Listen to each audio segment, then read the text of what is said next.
Bonjour à tous et bienvenue dans ce 6h30. Une rumeur fait état de la présence et de la commercialisation de riz en plastique provenant de la Chine en Côte d'Ivoire.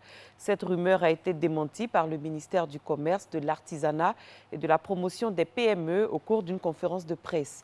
Selon le ministère, jusque-là, aucun riz de cette nature n'est encore entré dans le pays, encore moins n'a jamais été commercialisé en Côte d'Ivoire. Il appelle donc la population à la sérénité et à rester vigilant. Cite Assourou. Depuis quelques semaines, une rumeur fait état de l'existence d'un riz en plastique provenant de l'Asie, plus précisément de la Chine. Cette imitation de riz serait fabriquée avec des patates douces, des pommes de terre et une résine synthétique, donc du plastique. Lorsque les ingrédients sont mélangés, ils forment des grains qui ressemblent au riz. Les réseaux sociaux en parlent avec des images montrant dans une usine le processus de fabrication de ce riz et même des traces d'une éventuelle présence en Côte d'Ivoire.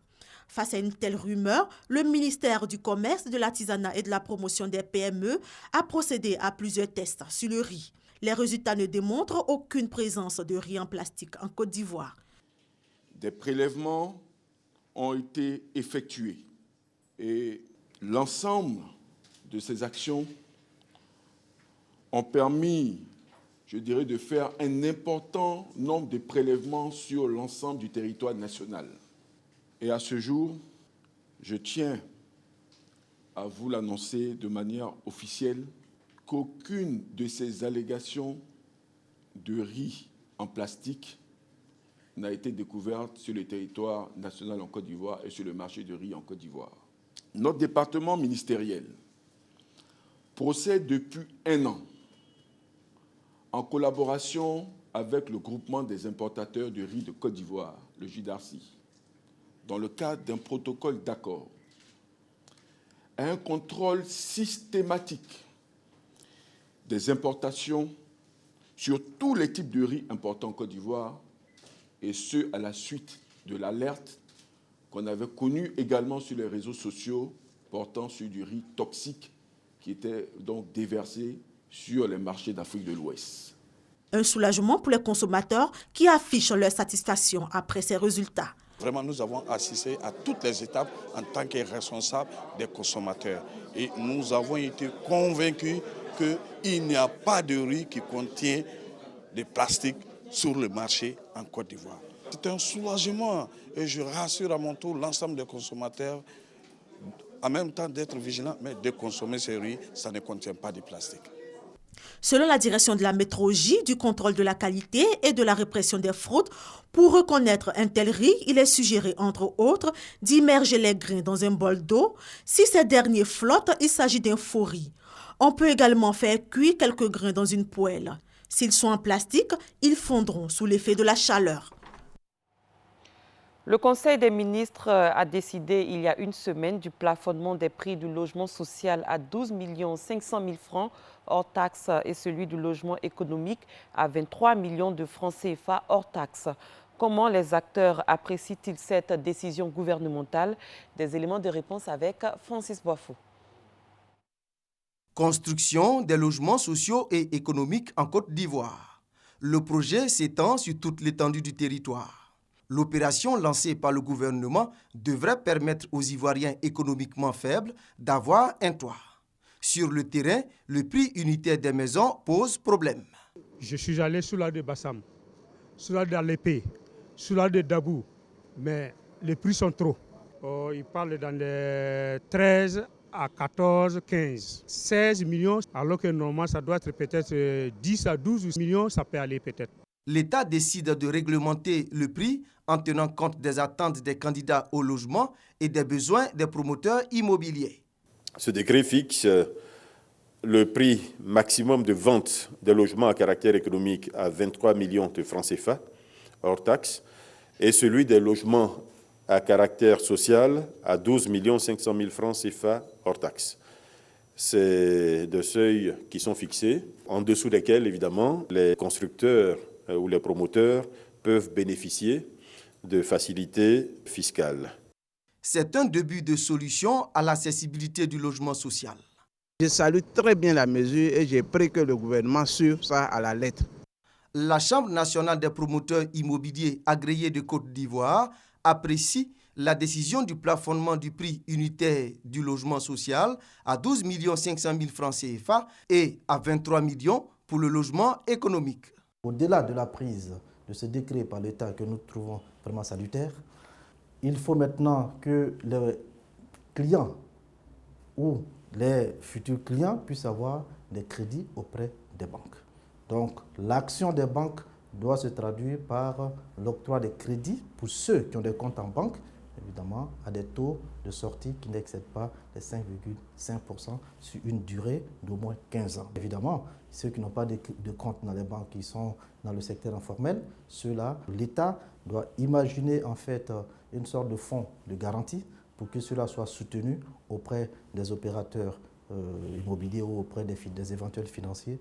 La deuxième phase maintenant, c'est de permettre à ce que l'offre et la demande se suivent, en permettant la production massive de logements, en permettant aux promoteurs constructeurs d'industrialiser la chaîne de production, tout en incitant les investisseurs à venir investir avec les promoteurs locaux pour que nous puissions satisfaire la demande.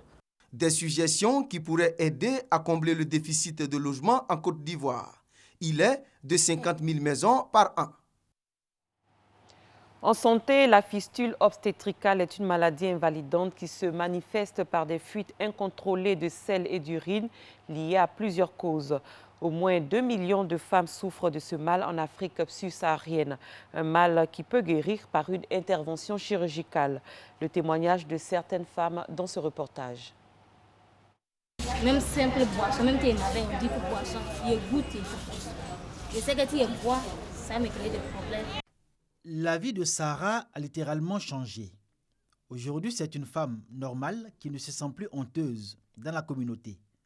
Un bonheur pour elle, grâce au projet Fistule, financé par la coopération internationale coréenne KOICA. C'est un projet mis en œuvre par le ministère de la Santé et l'UNFPA. Et comme Sarah, Juliette aussi a été guérie. Je me sens bien maintenant. Et ton promesse? Tout ça va bien. Au moins 2 millions de femmes en Afrique subsaharienne souffrent de fistules. Et dans le monde, on enregistre 100 000 nouveaux cas chaque année. La fistule obstétricale, une maladie aux causes multiples. La fistule obstétricale, c'est une conséquence d'un accouchement mal géré. Et cette femme va souffrir comme ça pendant plus de 24 heures. L'enfant est mort. Le fait que la tête de l'enfant comprime si longtemps la vessie, la partie comprimée meurt et vous voyez à la fin un trou. Du coup, les urines qui étaient censées être dans la vessie s'écoulent de façon involontaire. La fistule se guérit après une intervention chirurgicale. La célébration ce 23 mai de la Journée internationale de lutte contre cette maladie suscite l'espoir chez les femmes porteuses de fistules et le rétablissement de leur dignité. Parlons nouvelles technologies. 2 ans après le lancement du chantier de la maturité numérique en Côte d'Ivoire, l'ANSUT et les ministères de la Communication ont présenté le bilan pour apprécier les acquis et maintenir cette dynamique auprès de toute l'administration. Plus de 300 services visés d'ici à 2020. Patricia Omouetia. Objectif 2020, plus de 300 services visés. Parfait outil d'amélioration de la gouvernance, la maturité numérique s'impose aux populations. Désormais, plus de perte de temps et d'énergie dans les administrations pour établir un acte administratif. Lorsque vous avez besoin de faire une demande pour une pièce d'identité, la CNI ou pour un passeport et autres, vous devez vous rendre dans un bureau.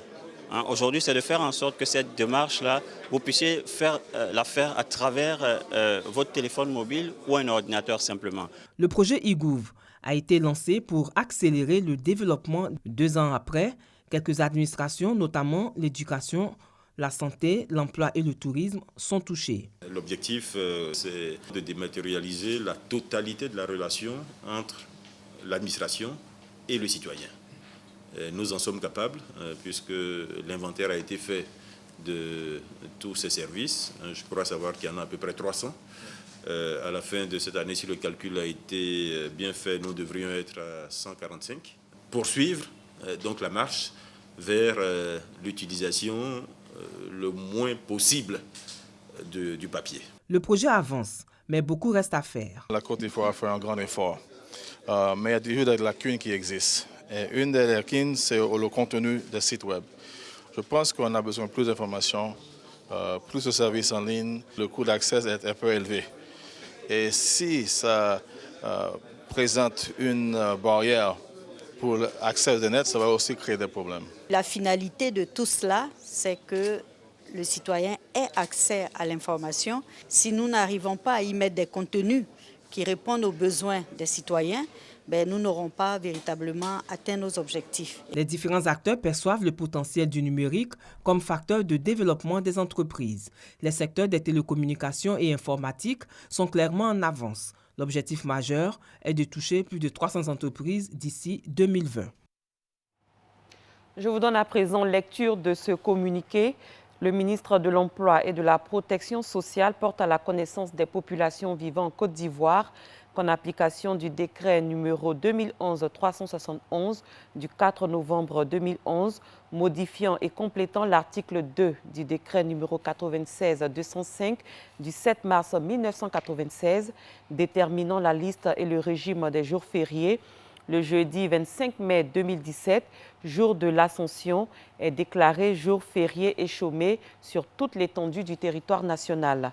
Pour les signataires de la Convention collective interprofessionnelle du 20 juillet 1977 et conformément aux dispositions de l'article 64 et de la dite Convention, le jour de l'Ascension est déclaré jour férié, chômé et payé, signé par le ministre Jean-Claude Kouassi. Le gouvernement a décidé de mettre les athlètes dans les meilleures conditions en vue d'une bonne participation aux 8e Jeux de la francophonie. Il a donc débloqué 549 millions de francs CFA pour leur préparation et leur participation à ces Jeux. Les 8 fédérations engagées pour ces Jeux ont reçu les premiers chèques au cabinet du ministre François-Albert Amicha au plateau. Issaïou. L'État finance la participation des athlètes ivoiriens au 8e Jeux de la francophonie. Une enveloppe de 549 millions de francs CFA a été dégagée. 8 fédérations sportives engagées à ces Jeux ont reçu les premiers chèques des mains du ministre des Sports et Loisirs. Cette enveloppe servira à la préparation et à la participation des athlètes ivoiriens à ce rendez-vous culturel et sportif du monde francophone. On va à ces Jeux, en tout cas pour ce qui nous concerne, pour compétir, glaner des médailles et avoir des lauriers. Et je reste convaincu que c'est sur les résultats sportifs que les Ivoiriens jugeront la réussite de ces Jeux.